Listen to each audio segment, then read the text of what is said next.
आसिफ साहब बहुत शुक्रिया आपका। ये फरमाइए सर, आपके ऊपर एतराज ये है कि जब आपके पास एक सीनियर जज थे जस्टिस मंसूर अली शाह साहब, फिर उसके बाद दूसरे सीनियर जज से मनीब अख्तर साहब, तो तीसरे जज को चीफ जस्टिस बनाने की क्या जरूरत है?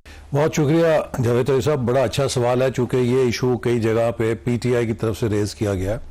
पहली बात यह है कि जो अगर हम हालिया तारीख पे नज़र डालें तो ये बात सामने आती है कि जो खाली सीनियर मोस्ट जज के चीफ जस्टिस की तकर्री थी, ये तजुर्बा कोई बहुत अच्छा वाक़या नहीं हुआ हमारे लिए, और एक तसलसल है सीनियर चीफ जस्टिस का जिसने पाकिस्तान को बहुत नुकसान दिया। और ये सिलसिला अगर आप साकिब निसार साहब से शुरू करें, इसके बाद आप देखिए उनके बाद जो सीनियर मोस्ट एक जजों में आए खोसा साहब खोसा साहब आए, फिर उसके बाद बीच में गुलजार साहब आए और उमर बंदयाल साहब आए।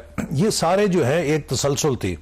और बल्कि ये बात भी लोगों ने कही कि अगले 10 सालों के लिए जो जजेस की प्रमोशन या उनकी एलिवेशन की गई वो इस बुनियाद पे की गई कि एक मखसूस सोच के जज साहबान जो हैं या एक लेगेसी को प्रोटेक्ट करने वाले जज साहबान हैं वो चीफ जस्टिस के तौर पे आते रहे। और ये लेगेसी किसकी है? ये साकिब निसार साहब की। जी, तो लिहाजा मेरा ख्याल है कि ये एक बहुत बड़ा सवालिया निशान हो गया था। और इसकी आप देखिए वजह से हालिया सालों में सुप्रीम कोर्ट के अंदर एक बड़ी पोलराइजेशन हो गई थी, धड़ेबंदी हो गई थी, जो हमने कभी कम देखा है, एक आध मौके पे हुई है लेकिन ज्यादा नहीं इसको देखने में मौका मिला।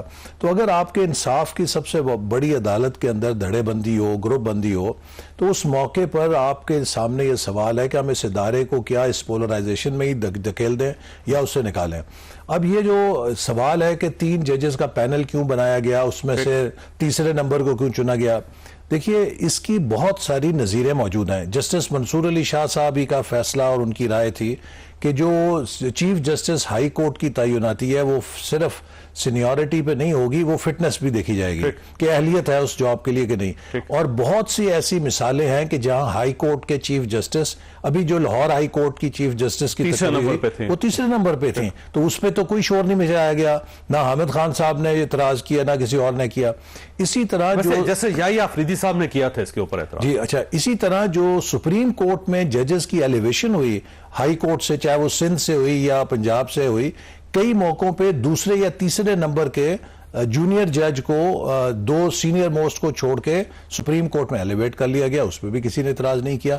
तो इस बात की नज़ीर मौजूद है कि 3 सीनियर मोस्ट जजेस में से जो तीसरे नंबर के जज हैं, या उन्हें हाई कोर्ट का चीफ जस्टिस बनाया गया या उन्हें सुप्रीम कोर्ट में एलिवेट किया गया। तो अगर यही असूल चीफ जस्टिस सुप्रीम कोर्ट के लिए लागू होता है तो मैं इसमें कोई कॉन्ट्रडिक्शन तो नहीं। अच्छा, वैसे जो पार्लियामेंट पार्टी थी उसमें से कुछ लोग थे जो कह रहे थे कि जस्टिस मंसूर अली शाह साहब को बना देते हैं, कोई हर्ज नहीं होता। देखिए, जो उस कमेटी की प्रोसीडिंग्स हैं वो इन कैमरा हैं और हम सब एक ओथ के नीचे हैं कि हम उसको डिस्कस नहीं कर सकते, लेकिन ये बात सेफली कह सकते हैं कि जो 2/3 अक्सरियत है उसने याहिया अफरीदी साहब की तौसीक की। और मैं समझता हूँ कि जो एक बड़ा अगर आप क्राइटेरिया क्या, जी मैं आपको बता, अगर आप उन सब के बायोडेटाज देखें, और हमने भी बड़ा इस बात को नोटिस किया कि तकरीबन उनके जो एजुकेशनल क्वालिफिकेशन और उनकी जो प्रोफेशनल क्वालिफिकेशन है उसमें बहुत मामूली फ़र्क है। तीनों HSN कॉलेज के पढ़े हुए हैं,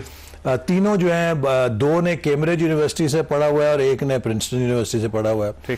तो लिहाजा उस लिहाज से तो ठीक है, लेकिन जो चीज़ फैसला कुन मैं समझता हूं कि फ़र्क हम देख सकते हैं वो ये है कि जो पहले 2 जज हैं वो आपको अदलिया में पोलराइजेशन का हिस्सा नजर आएंगे, जबकि जस्टिस याहिया अफरीदी साहब को सब ने नोट किया कि ये किसी किस्म की पोलराइजेशन में शरीक नहीं रहे, बल्कि ए पॉलिटिकल रहे हैं, खालिसतन इनका प्रोफेशनल कॉन्डक्ट रहा है। और हम सब की ये राय थी कि इस वक्त सुप्रीम कोर्ट को ऐसी शख्सियत की जरूरत है जो हीलर हो सके, जो इस ग्रोह बंदी को और पोलराइजेशन में कमी लाने के लिए अपना किरदार प्ले। लेकिन सर, अगर 8 जज वो रहते हैं इसी तरह तो पोलराइजेशन तो फिर रहेगी। तो दूसरी साइड पे 7 जज होंगे, 8 जज इस साइड पे होंगे। जैसे मंसूर अली शाह साहब, मनीब अख्तर साहब अगर इस्तीफा नहीं देते तो फिर तो क्राइसिस रहेगा, बल्कि क्राइसिस बढ़ जाएगा। देखिए, अगर उस ग्रुप बंदी में से किसी को चीफ जस्टिस लगा दिया जाता तो फिर तो और ये ज्यादा शार्प हो जाती पोलराइजेशन।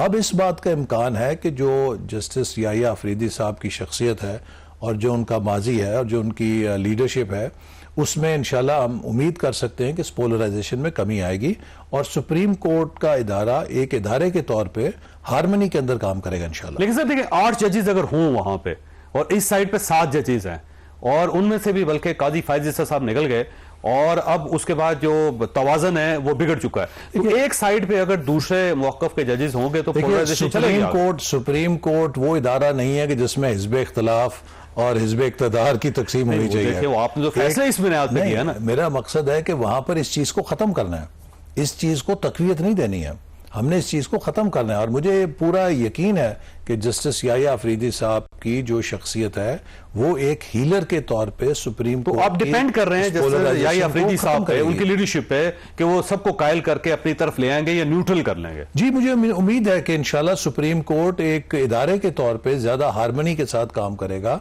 और उसमें पोलराइजेशन को कम करने में मदद मिलेगी उनकी अपॉइंटमेंट से। अच्छा ये फरमाइए सर, ये अगर जस्टिस मंसूर अली शाह साहब और मरीब अख्तर साहब दोनों रिजाइन नहीं करते तो सीनियर जज कौन होगा फिर यहाँ पे? वो जो सीनियर होंगे वो इनसे ज्यादा सीनियर होंगे चीफ जस्टिस से। ये तो लॉ डिवीजन इसका फैसला कर सकता है। क्राइसिस है, आपने ये सोचा नहीं था उस वक्त? नहीं, कोई ऐसा क्राइसिस नहीं है, कोई ऐसा क्राइसिस नहीं है। जो भी लॉ के मुताबिक आई थिंक इसका बेस्ट जज सुप्रीम कोर्ट के अंदर रजिस्ट्रार और चीफ जस्टिस मिलकर फैसला कर लेंगे। देखिए आपका ख्याल ये था आर्मी की तरह, जिस तरह जब सुपरसीड हो जाते हैं तो घर चले जाते हैं, लेकिन ये तो आर्मी नहीं है, ये सुप्रीम कोर्ट ऑफ पाकिस्तान है। यहाँ पे हर जज इंडिविजुअल होता है। जी जी। और अगर वो रिजाइन नहीं करता तो आप उसको कह नहीं सकते, ना यहाँ पे रवायत है ना पाबंदी है। हमने तो कतन ये सोच के फैसला नहीं किया कि जो पहले 2 जज साहबान है वो इस्तीफा दे देंगे। ये आपको सोच के करना चाहिए था। ये क्राइसिस हक है, उनका हक है कि अगर वो सुपरसीड होने के बाद अपना काम कर जारी रखना चाहते हैं, गुड इनफ, उसमें हमें तो कोई इतराज नहीं है। तो ये तो उनकी अपनी चॉइस है, इसमें हमारे पेश नज़र कोई ऐसी बात नहीं है कि वो रिजाइन करें या ना करें। वैसे आपका मशवरा क्या है उनके लिए? नहीं, हर बंदा अपने लिए खुद बेहतर सोच सकता है। If I were in their place I would probably think of resigning, क्योंकि आप के लिए एक थोड़ी सी एम्बैरेसमेंट होती है कि अपने जूनियर के मतहत काम करें, but again as I said it is a personal choice, हर किसी की अपनी चॉइस है। अब एक उन्होंने एक जुडिशल कमेटी भी बनानी है जिसने आगे जाके बेंचेस का फैसला करना है और उसमें भी जस्टिस मंसूर अली शाह साहब होंगे और उसमें भी मरीब अख्तर साहब होंगे।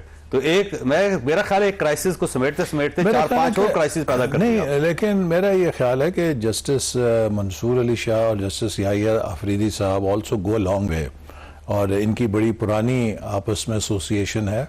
और जहाँ तक मेरी मालूमात है लाहौर में पार्टनर भी रहे, ये एक लॉ फर्म में जस्टिस अत्तर मनल्ला, जस्टिस याह्या अफरीदी और जस्टिस मंसूर अली शाह साहब थे। फिर इनकी दोस्ती भी बहुत है, बहुत करीबी ताल्लुक है। तो मुझे इसलिए यकीन है कि हम उस चीज़ से पीछे की तरफ आएंगे और आपस में एक हार्मनी होगी और एक टीम के तौर पे सारे काम करेंगे। मैंने ब्रेक लेनी, लेकिन सवाल आपके पास छोड़ के जा रहा हूं कि अब सुप्रीम कोर्ट ऑफ पाकिस्तान के अंदर जो नया फिनोमेना आ रहा है वो ये है कि कल भी एक केस था और उस केस के बारे में ये कह दिया गया कि जी हम इसको लंबी तारीख दे रहे हैं क्योंकि इसके अंदर आइन इन्वॉल्व है, तो ये आइनी बेंच ही देखेगा। आज भी सिर्फ 8-9 एम्प्लॉइज का इशू था और उसके बारे में कहा गया क्योंकि इसके अंदर भी आइन इन्वॉल्व है तो ये भी आइनी बेंच देखेगा। तो कहीं ऐसा ना 50,000 केसेस वहां पे जमा